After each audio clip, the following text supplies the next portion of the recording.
My ML bought iPhone 16 Pro Max for all her grandkids except my daughter, said she's not family. I smiled and gave her 24 hours to leave my house where she lived free. This isn't just a story about a birthday party gone wrong. It's about the moment I realized my mother-in-law, Eleanor, wasn't just subtly undermining my daughter, Zoe. She was actively trying to break her heart. And in that shattering instant, a devastating sentence made it clear that some family bonds are so toxic, you have no choice but to sever them. I'm Amanda, 35, and for 15 years, my husband James and I built a beautiful life here in Portland, Oregon. James, a kind, patient high school science teacher, and me, a part-time graphic designer, always put our daughter, Zoe, first. Zoe, our incredible 13-year-old, adopted as an infant after years of fertility struggles, is pure creativity. She loses herself in sketchbooks, writes stories that make me tear up, and possesses a quiet strength that reminds me so much of myself. She's sensitive, though, taking criticism deeply to heart. She is our daughter in every way that matters, and has been since she was placed in our arms. 3 years ago, James's father passed away, leaving Eleanor a widow. Claiming financial ruin after medical debts, she needed a place to stay. James immediately offered our home. I had my reservations, but family helps family, right? We renovated our guest room, adjusted our lives, our routines, our very home to make her comfortable. Our modest house, filled with love and laughter, suddenly had a new, complicated dynamic. The warning signs of Eleanor's blatant favoritism weren't subtle for long. Within months, if James's half-brother, Thomas, and his wife Heather brought their 14-year-old twins, Lucas and Ava, over for dinner, Eleanor would save special treats, completely forgetting Zoe. She'd remember every detail about the twins' private school events, their sports, their dance recitals, but when Zoe mentioned an upcoming art show or a writing competition, Eleanor would feign forgetfulness or offer a dismissive, "Oh, that's nice, dear," without looking up from her phone. Zoe tried. She'd bring her watercolor landscapes, hoping for a flicker of interest. "Grandma, look what I painted," she'd say, holding out a truly remarkable piece. Eleanor would glance, murmur, and return to scrolling. But if Lucas showed off a science fair project, or Ava talked about dance, Eleanor's face would light up. "Tell me everything," she'd gush, utterly engrossed. I try to talk to James gently. "Have you noticed how your mother treats the kids differently?" I'd ask after Eleanor was in her room. James, ever the peacemaker, would sigh. "Mom's adjusting," he'd say. "You're reading too much into things. She just connects with the twins because they're into sports, like Dad was." I'd drop it, not wanting tension, but a knot in my stomach tightened with each dismissal. Financially, we were comfortable, but careful. James's teaching salary and my freelance work covered our needs, but helping Eleanor had taken a hit to our savings. We weren't struggling, but big purchases required budgeting. Eleanor claimed her Social Security barely covered personal needs, so she contributed minimally. We never questioned her. Meanwhile, Thomas and Heather flaunted their high-paying corporate jobs, luxury vacations, and designer everything for their twins. Eleanor would make cutting comparisons. "Lucas and Ava are going to Europe this summer. Isn't it wonderful Thomas can provide such cultural experiences?" The unspoken implication that we were somehow failing Zoe by not matching this extravagance hung heavy in the air. As months turned into years, this strained dynamic became our new normal. I shielded Zoe, James made excuses, and Eleanor dictated the emotional temperature of our home. I thought we could manage this precarious balance, for James's sake, for the sake of family. I had no idea a single birthday party would shatter it all, forcing us to confront the ugly truth we'd been avoiding. By coincidence, Zoe and the twins all turned 13 in the same month. Eleanor suggested a joint party. "It'll be so much more efficient," she said, "and special now that they're teenagers." James thought it was a great idea, and even I saw the practical benefits. One venue, one cake, one celebration. I threw myself into planning: a community center, a custom 3-tier cake, digital invites, a shared online doc for ideas. Thomas and Heather would handle drinks and photos, James the music. Zoe was beyond excited. She'd been waiting for this milestone. "Mom, when I turn 13, can I redecorate my room?" Nothing childish. We spent evenings looking at paint samples. She also mentioned needing a new phone. Hers was cracked and barely alive. It wasn't a frivolous request. James was working extra summer school sessions specifically to afford a good gift for her. "I want to get her that phone," he told me. "She deserves it." It would be a stretch, but we could manage. 2 weeks before the party, I was shopping with Eleanor for decorations when she suddenly had a quick errand. Later, I overheard her on a hushed call with Thomas. Yes, I got them both. The newest model, just as we discussed. They're going to be so surprised. My stomach tightened. When Zoe shared her birthday wish list that evening, art supplies, books, a new phone, Eleanor barely looked up. "Art supplies. How nice," she said flatly. Minutes later, when James mentioned the twins' birthday, she perked up immediately, asking about video games or something more grown-up. The enthusiasm in her voice was sickening, and I watched Zoe's hopeful face fall.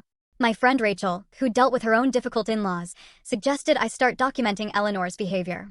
Not to create drama, she clarified, but to have concrete examples when you talk to James. Sometimes people don't see patterns until you lay them out clearly. The weekend before the party, Zoe confided in me as we baked cookies. "Do you think Grandma will like the thank you card I made her?" I spent extra time on the details.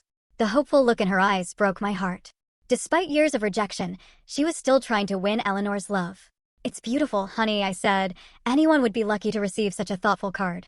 Eleanor became increasingly secretive, whisking away packages to her room. Personal items, she'd say. Private phone calls ended abruptly if anyone approached. The night before the party, Eleanor dominated dinner with stories about Lucas making varsity soccer and Ava's prestigious dance program. She barely acknowledged Zoe's quiet mention of her own artwork being chosen for the school lobby. Zoe pushed food around her plate, her appetite gone. I saw her forced smile when I caught her eye. The day before the party was a whirlwind. James and I decorated the community center. Zoe carefully arranged the photo display. Eleanor arrived late with more shopping bags, deposited in a back room. "Just some last-minute surprises," she dismissed. Thomas and Heather dropped by, their twins glued to phones, except when Eleanor called them over for effusive hugs. Driving home, exhausted, Zoe gazed out the window with a dreamy expression. "Tomorrow is going to be the best day ever," she said. I squeezed her hand, sharing her innocent optimism. If only I had known. The morning of the party was perfect. Zoe, in her new teal dress and silver heart necklace, twirled in front of me. "How do I look, Mom?" "Absolutely beautiful," I answered, every bit the teenager now. At the community center, James set up the sound system. Zoe and I added final touches to our festive blue, purple, and silver decorations. Thomas and Heather arrived precisely at 2 o'clock. Lucas and Ava, dressed in coordinating designer outfits, were immediately fussed over by Eleanor. She straightened Lucas's collar, complimented Ava's shoes. Zoe approached with a shy smile, hoping, praying for similar attention. Eleanor merely nodded in her direction before turning back to the twins. My heart ached seeing the hurt flash across Zoe's face before she composed herself. The party buzzed with laughter. Karaoke, games, a photo booth. Zoe, initially nervous, soon flitted between friends. James and I exchanged a smile across the room. Despite Eleanor, the party was going well. At 4:30, it was cake time. The 3-tier masterpiece, 13 glowing candles on each level, was wheeled out. Zoe, Lucas, and Ava stood side by side, Zoe in the middle. "Make a wish," I encouraged. They blew out their candles in unison, applause erupting. Then came present opening. Zoe received a beautiful sketchbook, art supplies, books. She thanked each giver with genuine gratitude. Her pile of gifts grew steadily. Suddenly, Eleanor stood up, clearing her throat. "I have something special for the birthday children," she announced loudly, drawing every eye. She returned from the back room, carrying 2 identically wrapped boxes, adorned with elaborate gold bows. My stomach plummeted. The boxes were perfectly phone-sized. "For my darling grandchildren on this special birthday," Eleanor proclaimed, handing the packages to Lucas and Ava with a flourish. They tore into the wrapping, identical gasps escaping as they revealed brand new iPhone 16 Pro Max phones, the latest, top-tier model, easily costing over $1,000 each. "Grandma, way!" Lucas exclaimed, jumping up to hug her. "This is amazing!" Ava shrieked. Eleanor beamed, radiating pride. "Only the best for my grandchildren," she said, loud enough for everyone to hear. The room had grown silent. 40 people collectively held their breath, understanding the extravagance. All eyes turned to Zoe, sitting still, hands folded, her expression holding confused expectation. There were 3 birthday celebrants, after all. "Grandma?" Zoe's voice was small, but it carried in the hushed room. "Did you get something for me too?" Eleanor turned to Zoe, and the look on her face sent a chill down my spine. It wasn't apologetic. It wasn't embarrassed. It was dismissive, almost annoyed. "That's all I have," she said flatly. "I only got gifts for my real grandchildren." The silence was absolute. Everyone was stunned. Zoe's face crumpled. "What do you mean?" she asked, her voice trembling. Eleanor shrugged, a casual, cruel gesture. "You're not really part of the family, dear. Not by blood, anyway." It took a moment for her words to truly sink in. Not by blood. The implication hit me like a physical blow. She was referring to Zoe's adoption, something we had never hidden, but also never treated as making her any less our daughter. That Eleanor would use this to exclude Zoe was beyond comprehension. Tears welled in Zoe's eyes, then spilled down her cheeks. She stood up so quickly her chair tipped over backward, the crash startling in the stunned quiet. Then she ran from the room, shoulders shaking with sobs.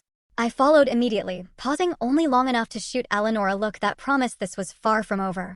I found Zoe huddled in the women's bathroom, knees drawn to her chest, her carefully applied makeup streaked with tears. "Why does she hate me, Mom?" she choked out. "What did I ever do to her?" "Nothing, baby," I assured her, pulling her into my arms. "You did nothing wrong. Grandma is the one with the problem, not you. You are our daughter in every way that matters." After she cried for what felt like an eternity, I helped her clean her face. "We can leave right now if you want," I offered. "Or we can go back out there and show Grandma that her words can't hurt you." It was an unfair ask for a 13-year-old, but I wanted to give her the choice. "I want to go home," she whispered. "But I should say goodbye to my friends first." When we returned, the atmosphere had completely changed. James was standing toe-to-toe with his mother, his face flushed with a fury I'd rarely seen. "How could you say that to her?" he demanded. "How could you be so cruel to a child, any child, let alone my daughter?" Eleanor stood with arms crossed, unrepentant. "I simply spoke the truth, James. The girl is adopted. She's not a blood relative. Lucas and Ava are my actual grandchildren." Thomas and Heather hovered, clearly uncomfortable. The twins, oblivious or intentionally ignoring the drama, showed off their new phones.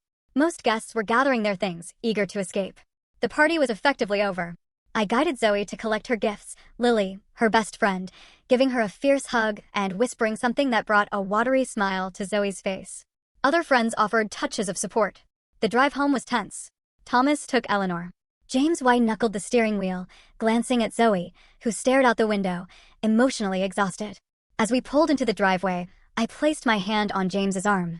"We need to talk about what happens next," I said quietly. He nodded, grim-faced. We both knew everything had changed. That evening, Zoe retreated to her room, texting she wanted to be alone.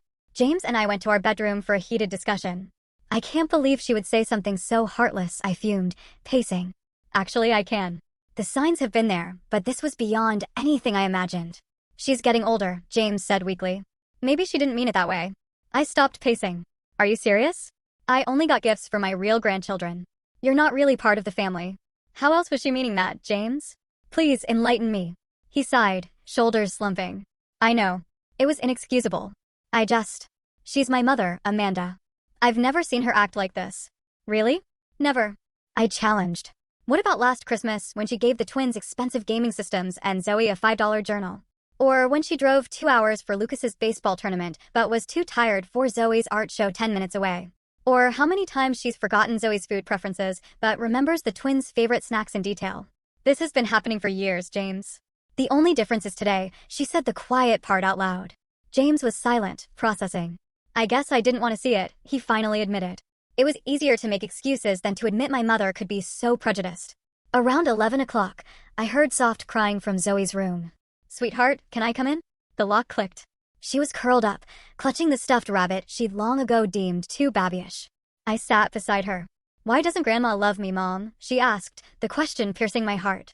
"Is it because I'm not really yours?" "Listen to me," I said, tilting her chin to meet my eyes. "You are really ours, in every way that matters. Biology doesn't make a family, love does. Grandma is wrong. Completely wrong. Her inability to see that says everything about her and nothing about you." She nodded, but I knew my words, though appreciated, couldn't fully heal the wound. We talked until she fell asleep. The next morning, Eleanor acted as if nothing had happened. "Coffee too strong. What were the plans for the day?" James and I exchanged glances. "Mom," James began, "we need to talk about what you said to Zoe yesterday." Eleanor waved her hand dismissively. "Is she still upset?"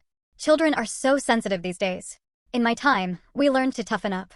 "You told my daughter she wasn't part of the family," James said, low and intense. "You deliberately excluded her while lavishing expensive gifts on her cousins. How exactly should she have toughened up about that?" Eleanor sighed dramatically. "I'm sorry if feelings were hurt. That wasn't my intention. But facts are facts, James. The girl is adopted. Lucas and Ava are my blood relatives." "Her name is Zoe," I interjected, unable to contain myself. "Not the girl, Zoe, and she has been our daughter since she was 3 days old." Eleanor pursed her lips, and the conversation ended in stalemate when Zoe came downstairs, eyes puffy. Eleanor barely acknowledged her, burying her face in the newspaper. Later that day, doing laundry, I found a receipt in Eleanor's slacks pocket. 2 iPhone 16 Pro Max phones, over $2,500. Dated 2 weeks earlier. My blood ran cold. This wasn't a spontaneous slight, it was premeditated. Eleanor had planned to publicly humiliate my child on her birthday.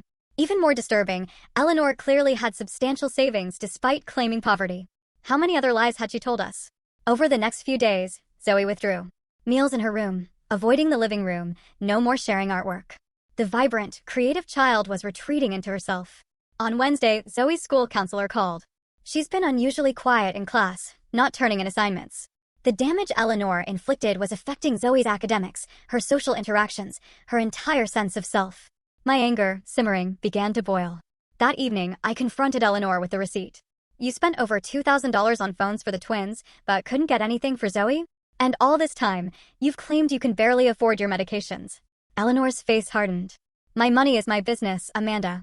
I can spend it how I choose, and I choose to spend it on my actual grandchildren. While living rent-free in our home, I pointed out, eating food we buy, using utilities we pay for. James invited me, she countered. If you have a problem with that, discuss it with your husband. But James, who had been quietly processing his mother's true nature, was finally seeing it clearly. That night, he admitted, I think Mom has been manipulating us. Using her supposed financial problems to gain sympathy while hoarding her money. The tension thickened daily. Eleanor started making pointed comments about my parenting, my cooking, even my appearance. No wonder Zoe is so sensitive with you coddling her constantly, she remarked. Or perhaps if you spent more time teaching Zoe proper manners instead of encouraging all that art nonsense, she would fit in better with proper society. The final straw came a week after the party. Zoe reluctantly joined us for dinner, pushing food around her plate. Eleanor dominated with news of Thomas's promotion. When Zoe politely asked to be excused, Eleanor scoffed. Running away again? You're too sensitive, just like your mother. It's no wonder you struggle to be accepted. Zoe's eyes filled with tears, and she fled. James immediately stood up, his napkin thrown down. That's enough, Mom. You've gone too far. Eleanor looked genuinely surprised. I was merely making an observation. The girl needs to develop a thicker skin. As James followed Zoe upstairs, I remained at the table, staring at my mother-in-law. A calm clarity descended. This woman was toxic. She was poisoning our home, our family, and most importantly, my child's sense of self-worth. Something had to change. And it had to happen immediately. That night, I couldn't sleep. At 3 a.m., I slipped downstairs to my laptop. Hours were spent researching emotional abuse, family boundaries, the impact of toxic relationships on children. Everything confirmed what my heart already knew. Allowing Eleanor to continue undermining Zoe's sense of belonging would cause long-term, irreversible damage. When James came down at 6:30, he found me still at the kitchen table, notes scribbled everywhere. You've been up all night, he said, concern etching his features. James, we need to talk about your mother, I said directly. This isn't sustainable. The impact on Zoe is too severe. He nodded slowly, pouring coffee. I know. I've been thinking about it too. What she said at the party and again last night, it's inexcusable. It's more than that, I countered. This is a pattern escalating for years. The party was just the most public, blatant example. If we don't act now, Zoe will internalize the message that she's somehow less worthy of love because she's adopted. James closed his eyes briefly, pain crossing his face. What do you suggest we do? Your mother needs to leave our home, I said firmly. I know she's your mother, and this is difficult, but our primary responsibility is to our daughter. To my relief, James didn't argue. You're right, he admitted. I've been torn between loyalty to my mother and protecting Zoe. But seeing how much this is hurting her, there's no choice. Zoe has to come first. We spent the next hour outlining a plan. James would go to work. I'd call in sick. After Zoe left for school, I would have the necessary conversation with Eleanor. I called my own mother for support. You're doing the right thing, Amanda, she assured me. No child should feel unwelcome in their own home. Be firm but calm. This is about Zoe's well-being, not about punishing Eleanor. I waited until Eleanor left for her weekly grocery shopping, gathering my thoughts. I thought of my own critical grandmother, a woman who'd made me feel constantly inadequate. I'd vowed never to let Zoe experience that. Yet, here we were. At 11 o'clock, Eleanor returned. I helped her unload groceries, making casual conversation. Once put away, I suggested coffee. There's something important we need to discuss, I said, keeping my tone neutral. She followed me, mild curiosity on her face. I placed her mug exactly as she liked it, then took my seat, hands wrapped around my own mug to stop them from shaking. Eleanor, I began calmly. I want to talk about what happened at the birthday party and the comments you've been making to Zoe. She rolled her eyes. Are we still on that? I thought we'd moved past it. No, we have not moved past it, I said, my voice firm. What you said deeply hurt Zoe. Telling her she isn't part of the family because she's adopted was cruel and untrue. I merely stated a fact, Eleanor replied, sipping her coffee. The girl is not biologically related to me. Lucas and Ava are. It's a simple matter of genetics. Zoe is our daughter in every way that matters, I countered. Family is about love and commitment, not just DNA. And even if you privately held that outdated view, to announce it publicly at her birthday party while giving expensive gifts to her cousins was deliberately hurtful. Eleanor's expression hardened. Children today are coddled too much. In my day, we learned to accept reality without all this emotional hand-holding. This is not about coddling, I said, my voice still controlled despite my rising anger. This is about basic respect and kindness, which you have consistently failed to show Zoe. Perhaps if you had raised her differently, she wouldn't be so sensitive, Eleanor sniffed. Though I suppose given her unknown background, certain tendencies are to be expected. I took a deep breath, counting to 5. What exactly do you mean by that? Eleanor leaned forward, pleased to have provoked a reaction. Let's be honest, Amanda. I never thought James should have married you to begin with. You come from a completely different social background than our family. And then to adopt a child of unknown origin instead of continuing to try for a biological child. Well, it was not what I would have advised. The mask finally dropped. I stared at her, momentarily speechless at the naked prejudice. Unknown origin? Zoe's adoption was fully documented. Those other children have proper breeding, Eleanor continued, warming to her topic. Good stock on both sides. Thomas married appropriately, and their children reflect that good judgment. It was as if a fog had lifted, revealing the full extent of her classist, prejudiced worldview. All the subtle digs, the convenient oversights, the lavish praise for the twins, contrasted with criticism for Zoe, it all made perfect, sickening sense. This wasn't just about adoption, it was about Eleanor's warped perception of social class and appropriate family connections. Your granddaughter is a kind, creative, intelligent person, I said, my voice now steely. The fact that you cannot see her value because you are fixated on some outdated notion of breeding says everything about your character and nothing about hers. Eleanor's mouth tightened. I see James has failed to teach you proper respect for your elders. But then, given your background, perhaps that is to be expected. My background? I repeated. You mean my father being a firefighter and my mother a nurse? The people who taught me that character matters more than social status? Who raised me to judge people by their actions, not their pedigree? Precisely, Eleanor sniffed. Perfectly respectable, I'm sure, but hardly the sort of family James was raised to associate with. And now you are raising Zoe with the same common values. I took a moment, recognizing she was trying to provoke an outburst to dismiss me. Eleanor, I said, I am going to ask you directly. Will you apologize to Zoe for what you said at the party and commit to treating her with the same respect and affection you show Lucas and Ava? Her response was immediate and unapologetic. I have nothing to apologize for. The truth may be uncomfortable, but that does not make it any less true. The girl is not my blood relative, and I am under no obligation to pretend otherwise. I nodded slowly, having received the answer I expected, but still hoped against. I took a deep breath, bracing myself. In that case, I said, I need you to pack your things and leave our home. You have 24 hours. Eleanor's eyes widened in genuine shock. Excuse me? You have 24 hours to pack your belongings and find other accommodations, I repeated, my voice calm but firm. This is not negotiable. This is James's house too, she sputtered. You cannot make this decision alone. James and I have already discussed this, I informed her. He agrees that your presence is harmful to Zoe, and that you need to leave. This is absurd. Where am I supposed to go on such short notice? You have options, I said. Thomas has a guest room. Or you could use some of that money you spent on iPhones to get a hotel until you find an apartment. The choice is yours. But either way, you will not be living here after tomorrow morning. Eleanor's face flushed with anger. You cannot throw me out.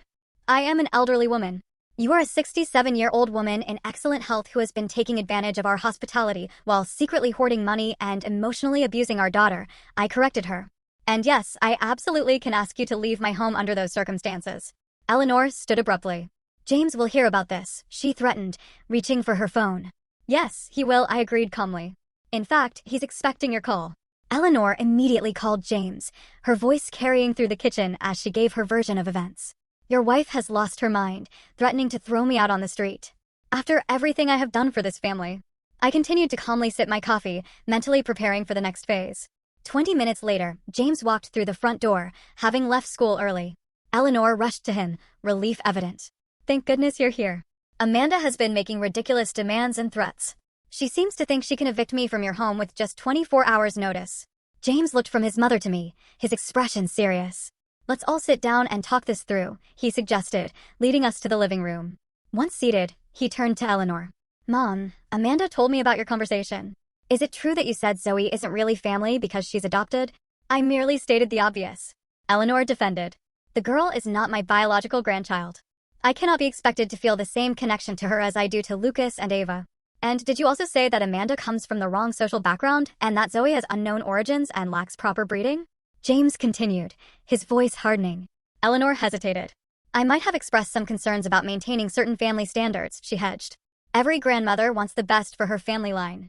James shook his head slowly. The best for our family would be having a grandmother who loves all her grandchildren equally and doesn't rank their worth based on biology or perceived social status. Eleanor's eyes filled with strategic tears. You are taking everything out of context, she whimpered. I'm an old woman who occasionally speaks too directly. Surely you wouldn't throw your own mother out over a misunderstanding. This is not a misunderstanding, James said firmly. This is a pattern of behavior that has been hurting Zoe for years. As her father, it's my job to protect her, even if that means making difficult decisions about family relationships. Seeing her manipulation wasn't working on James, Eleanor switched tactics and called Thomas, playing the victim of an unreasonable daughter-in-law. Within an hour, Thomas and Heather arrived. Our living room became the setting for a tense family summit. Let me get this straight, Thomas said after hearing both sides. You're kicking Mom out because she bought phones for my kids, but not for Zoe? No, I clarified. We are asking Eleanor to leave because she publicly humiliated Zoe by announcing she isn't really family because she's adopted and has continued to make hurtful comments that undermine Zoe's sense of belonging and self-worth. Thomas looked uncomfortable, glancing at his mother. Mom, did you really say that? I might have expressed myself poorly, Eleanor admitted, dabbing at her eyes. But I never meant to hurt anyone. You know how much I love all my grandchildren. Actually, that's the problem, James interjected. You don't love all your grandchildren. You consistently favor Lucas and Ava while treating Zoe as an afterthought at best and an interloper at worst. Heather, who had been silent, suddenly spoke up. Eleanor, I've noticed it too, she said quietly. The way you talk about the kids is very different. You praise everything Lucas and Ava do, but you rarely acknowledge Zoe's achievements. Thomas looked surprised at his wife's intervention, but Eleanor was indignant. So now everyone is ganging up on me? After everything I have done for this family. What exactly have you done, Mom? James asked. You've lived rent-free in our home for 2 years, contributed minimally, claiming financial hardship, all while apparently having enough savings to spend thousands on gifts for the twins. The conversation circled with Eleanor alternating between defensive justifications and tearful appeals to loyalty. Thomas, initially trying to defend his mother, gradually came to understand the gravity of the situation. I didn't know about any of this, he admitted. The things Mom says when we're not around, it's not okay.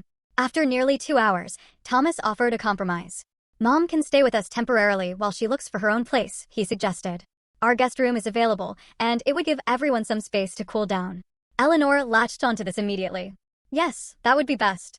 I can stay with Thomas and Heather until this blows over and Amanda comes to her senses. This is not about coming to my senses, I stated firmly. This is a permanent boundary. Eleanor is welcome to visit our home in the future if she demonstrates genuine change and offers a sincere apology to Zoe, but she will not be living with us again. Eleanor scoffed. Fine, I'll apologize if that's what it takes to stay. No, James said, surprising everyone with his firmness. A forced apology under duress is meaningless. This isn't about saying the right words to get what you want. This is about genuinely recognizing that your behavior has been harmful and making real changes. By late afternoon, practical arrangements were made. Thomas would help Eleanor pack. The next day, she'd stay with them while looking for independent living. James made it clear financial support from us would be minimal. As Thomas, Heather, and Eleanor prepared to leave, Zoe returned home. Confusion crossed her face, followed by weariness as she noticed Eleanor's tear-stained cheeks. What's going on? She asked, looking to James and me. James and I explained privately. Grandma is going to be moving out, James told her gently. She's going to stay with Uncle Thomas and Aunt Heather for a while. Because of what happened at the party? Zoe asked, her voice small. Because of me? No, sweetheart, I said firmly. Not because of you. Because of Grandma's choices and behavior. Adults are responsible for their own actions and the consequences that follow. Zoe processed this silently. Is she mad at me? Grandma is upset about the situation, James explained carefully. But none of this is your fault. We want our home to be a place where everyone feels loved and respected. And unfortunately, Grandma has not been treating you with the respect you deserve. That evening, as Eleanor made a theatrical show of packing for her night at Thomas's, sighing dramatically, I decided to take Zoe out. Let's go shopping for those art supplies you wanted, I suggested, wanting to shield her from Eleanor's victimhood. At the art store, Zoe chose whatever she wanted. Afterward, at an ice cream shop, I reinforced some truths. You know that family is not about blood, right? It's about love and commitment and showing up for each other every day. Zoe nodded slowly. I know. It just hurts that Grandma doesn't see it that way. Some people have very rigid, outdated, and frankly, wrong ideas about what makes a family, I explained. You are our daughter in every way that matters, and nothing anyone says can change that. Zoe was quiet. Do you think Grandma will ever change her mind about me? I don't know, sweetheart, I said honestly. People can change if they want to, but they have to recognize there's a problem first. What I do know is that we are not going to let anyone make you feel less valued or less loved, even if that person is family. As we drove home, Zoe seemed lighter, a burden lifted. The healing was just beginning, but this first step already felt profoundly positive. The next morning, tension hung in the air. Eleanor prepared for her final departure. Thomas arrived to help. James took the day off to oversee and to support Zoe, who was subdued but more relaxed. Breakfast was stilted, Eleanor picking at her food, making pointed comments about being cast out in old age. James remained firm, refusing to engage. Zoe ate quickly, eager to avoid a difficult goodbye. Before leaving, Zoe hesitantly approached Eleanor. Despite everything, she was attempting to be the bigger person, a gesture that swelled my heart with pride. Goodbye, Grandma, she said softly. I hope you'll be comfortable at Uncle Thomas's house. Eleanor's response was cool, her lips a thin line. Goodbye, Zoe, she said. No term of endearment, no embrace, no sign of remorse. Even in this final moment, she couldn't bring herself to show warmth to the child she'd hurt so deeply. Zoe's shoulders drooped slightly, but she lifted her chin and walked out the door, dignity intact. James had a final conversation with his mother in the guest room. I didn't overhear it, but when he emerged, his eyes were red-rimmed, but his posture resolute. She still doesn't really get it, he told me quietly. She sees herself as the victim. But I made it clear that our priority has to be Zoe, and that any future relationship depends on her ability to respect our daughter. At 11 o'clock, Thomas closed the trunk of his SUV on the last of Eleanor's possessions. Awkward handshakes, stiff hugs. Promises to talk soon that everyone knew would be difficult to fulfill. And then Eleanor was in the passenger seat, face set in an expression of martyred suffering, and Thomas was driving away, the car disappearing around the corner. James, standing beside me on the porch, let out a long breath. I never imagined it would come to this, he admitted. Having to choose between my mother and my daughter. I squeezed his hand. You didn't choose between them. Your mother forced that choice through her own actions. You simply protected Zoe, which is exactly what a good father should do. As we went inside, the house felt different immediately. A heaviness had lifted, an invisible cloud dissipating. I realized how much energy we had all been expending navigating Eleanor's moods and prejudices. That evening, we had our first dinner as just the three of us in 2 years. No one commented on the empty chair, but conversation flowed more easily. Laughter returned. Zoe volunteered information about her day without being prompted, a small but significant change. After dinner, James sat with Zoe, his arm around her. I owe you an apology, he said seriously. I should have recognized what was happening sooner. I should have protected you better. Zoe leaned against him. It's okay, Dad. Grandma is your mom. It's complicated. Being complicated doesn't excuse hurting someone you love, James replied. I want you to know that you are the most important person in the world to your mom and me. We chose you. We wanted you. And nothing, absolutely nothing, makes you any less our daughter than if you had grown in your mom's belly. That weekend, we made a point of doing something special. We drove to the coast, built sandcastles, collected shells, and had dinner overlooking the ocean. It was nothing extravagant, but it was a deliberate investment in reconnecting, in rebuilding the sense of security and belonging that had been damaged. In the following weeks, Eleanor moved into Thomas and Heather's guest room, a situation already causing strain. Thomas occasionally called James to vent about their mother's difficult behavior. Heather, apparently, had several frank conversations with Eleanor about Zoe, which Eleanor received with varying degrees of defensiveness. For our part, we maintained limited contact with clear boundaries. James spoke to his mother once a week, keeping conversations brief. Zoe wasn't asked to participate. I spoke to Eleanor only when absolutely necessary, maintaining civil but distant relations. We started family therapy sessions to help process the experience, particularly for Zoe. Our therapist, Dr. Martinez, helped us understand the dynamics and provided tools for healing. What happened was a form of emotional abuse, she explained. It's important to name it as such, not to demonize Eleanor, but to validate Zoe's experience and ensure it's addressed properly. Zoe's recovery was gradual but steady. The school counselor reported improvement. She began sharing her artwork again, her creativity flowing freely now that she wasn't constantly bracing for criticism. Small signs of returning confidence appeared, speaking up more at dinner, inviting friends over. About a month after Eleanor left, we repainted Zoe's room to a cool teal, a symbolic fresh start, a reclaiming of space, both physical and emotional. 6 months later, Zoe's art teacher selected her painting for the district-wide student exhibition. The piece, a striking watercolor of a young girl at a crossroads, paths stretching toward different horizons, showed remarkable technical skill and emotional depth. Her artist statement read, "Sometimes we have to choose which path to take in life. The hardest choices often lead to the most beautiful destinations." Eleanor didn't attend the exhibition, but Thomas, Heather, and the twins did, making an effort to support Zoe in a way they hadn't before. Perhaps seeing their grandmother's behavior through new eyes had shifted something in their understanding. The twins were surprisingly engaged, asking Zoe questions about her techniques. Small steps toward a different kind of cousin relationship, one not defined by Eleanor's toxic influence. As I watched Zoe confidently explaining her artwork, her face animated with passion, I reflected on the difficult journey. The pain had been real, the confrontations uncomfortable, the family bond strained. But in protecting Zoe, in standing firm against the subtle and not-so-subtle undermining of her worth, we had created space for her to flourish. "I know my worth now," Zoe told me one evening as we looked through her sketchbook. "I know that family is about who loves you, not whose DNA you share." The wisdom in her young voice brought tears to my eyes. Through all the hurt, she had emerged with a stronger sense of self and a deeper understanding of what truly matters in relationships. Eleanor's rejection, painful as it was, had ultimately led to powerful lessons about standing up for oneself and recognizing toxic behavior, even when it comes from family. Our story doesn't have a neat fairy tale ending. Eleanor hasn't had a dramatic change of heart. Family gatherings remain complicated.